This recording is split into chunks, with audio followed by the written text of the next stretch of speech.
Vincent Chaudel, fondateur de l'Observatoire Sport Business. Une Coupe du Monde comme ça à la maison, c'est qui tout double? Non, pas qui tout double, parce que effectivement, en fait, on sait que cette Coupe du Monde sera, d'un point de vue économique, gagnante. Pourquoi ? Parce que une Coupe du Monde de rugby, vous n'avez pas d'infrastructure à construire comme pour un Euro ou pour une Coupe du Monde de football. Vous utilisez déjà des stades existants, premièrement.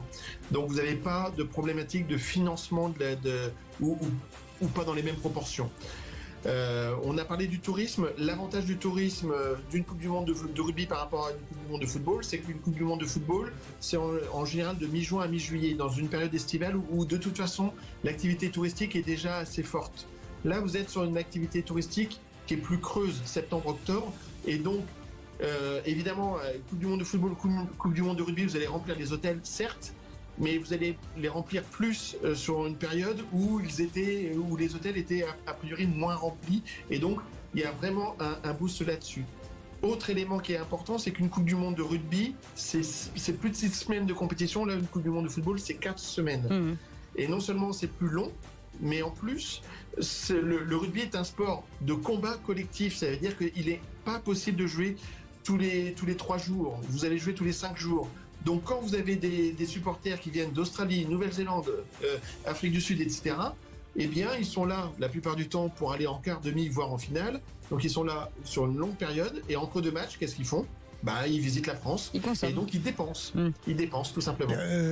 Vincent Chaudel, est-ce que on peut comparer l'impact du football et du rugby ? Est-ce que une manifestation a nécessairement plus de conséquences positives que d'autres ? Vous l'avez un peu évoqué avec la durée 4 semaines, 6 semaines, mais est-ce que on pourrait avoir de votre part une analyse plus fine ?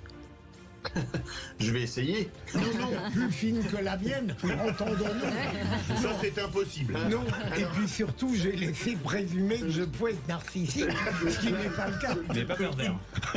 Tout dépend du périmètre que l'on veut observer. Si on veut observer un impact médiatique à l'international, eh bien, le rugby est un sport qui est moins mondialisé que le football. Donc, l'impact sera moins important. Il sera sur certaines régions. Bien évidemment, les pays du Commonwealth seront plus impactés que d'autres, mais il y a toute une partie du monde qui est beaucoup moins intéressée par le rugby. À 15, le rugby à 7 est en train de faire des percées. N'oublions pas que le rugby à 7 sera au programme des Jeux Olympiques de 2024. Donc là, il y a un sujet. Maintenant, là, on parlait tout à l'heure de est-ce que c'était une aubaine pour nos gouvernants ? Je pense que c'est une aubaine dans le sens social et plus qu'économique. Économique, il y a les acteurs du tourisme, on l'a évoqué. Social, parce qu'on a un vrai besoin de créer du lien, d'avoir des éléments positifs à partager. Là, la chance qu'on a, c'est que le rugby, c'est ce que ce sport rapporte d'une façon générale. Et on a une équipe, je ne sais pas si elle va gagner, mais on a une très belle équipe et elle devrait aller loin. Donc, elle devrait générer de l'émotion positive au niveau de la rue. Et je crois qu'on en a un peu besoin. Vincent Chaudel, une question.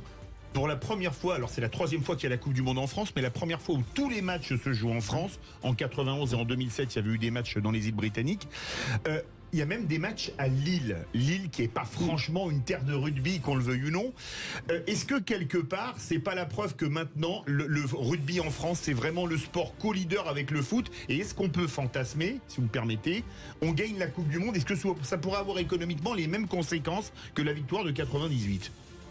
Alors, pour déjà le dernier volet, les mêmes conséquences positives que 98, je ne pense pas. C'est-à-dire, il ne faut pas faire du sport et du rugby en l'occurrence là l'alpha et l'oméga d'une politique économique. En fait, le sport et une Coupe du Monde réussie, ça peut avoir un impact sur le moral de la population. Et pour le coup, quand on a le moral, on peut se laisser plus aller à la consommation. Donc ça peut avoir un effet, mais l'effet réel que ça peut avoir, c'est sur le moral de la population. Maintenant, le rugby aujourd'hui, si on le compare avec l'économie du football, on a à peu près 100 millions d'euros de droits télé pour le championnat, là où le football a 700 millions, en gros. Ce rapport de 1 à 7, il faut aussi le mettre en rapport avec le fait qu'on a 14 clubs de top 14 et l'essentiel est au sud de la Loire. Donc, un vrai sujet pour le rugby, c'est de gagner des places fortes au nord de la Loire. C'est peut-être ce qu'une victoire des Bleus pourrait aider à faire. Et ça, c'est un sujet. Maintenant, gardons à l'esprit que le rugby, le top 14, est déjà la deuxième ligue en France. C'est 2 fois plus puissant que la Ligue 2. C'est certes derrière la Ligue 1, qui a des clubs hors normes comme le PSG, mais en gros, c'est 2 fois plus que la Ligue 2. Ça me semble intéressant à regarder. Vincent Chaudel, la première Coupe du Monde, c'était il y a 36 ans, en 87. Rappelons-nous, le rugby était amateur. Il y avait des joueurs qui jouaient dans des clubs comme Lourdes, comme Boucau, vieux Boucau, qui sont maintenant en Fédéral 3, voire même plus bas. Aujourd'hui, ils jouent tous dans des grandes métropoles, en général du Sud-Ouest, vous l'avez dit. Est-ce que et parce que le rugby est devenu professionnel 8 ans après la première Coupe du Monde en 95, est-ce que aujourd'hui le rugby, après avoir fait notamment une Coupe du Monde au Japon, qui a très bien marché d'ailleurs, est-ce que ça pourrait devenir un sport vraiment mondialisé, comme le football par exemple, à horizon 20 ou 30 ans?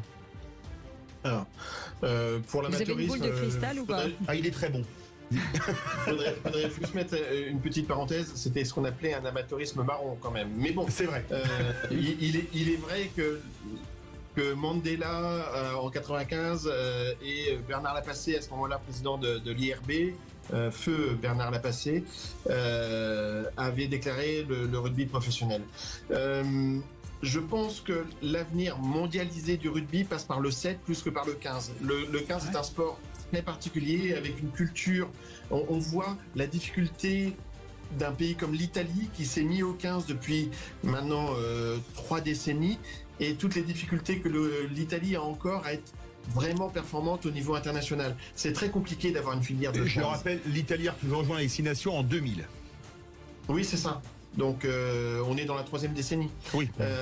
Et donc on voit quelles difficultés l'Italie rencontre à se développer. Elle a une équipe qui est de plus en plus intéressante, mais quand même plus de 25 ans quand même. Donc voilà, je pense que le rugby à 15 peut gagner en termes de marketing. En termes de pratique, c'est quand même plus compliqué. Et par contre, le 7 est un élément de promotion colossal. Merci. Merci beaucoup Vincent Chaudel, fondateur de l'Observatoire du sport business.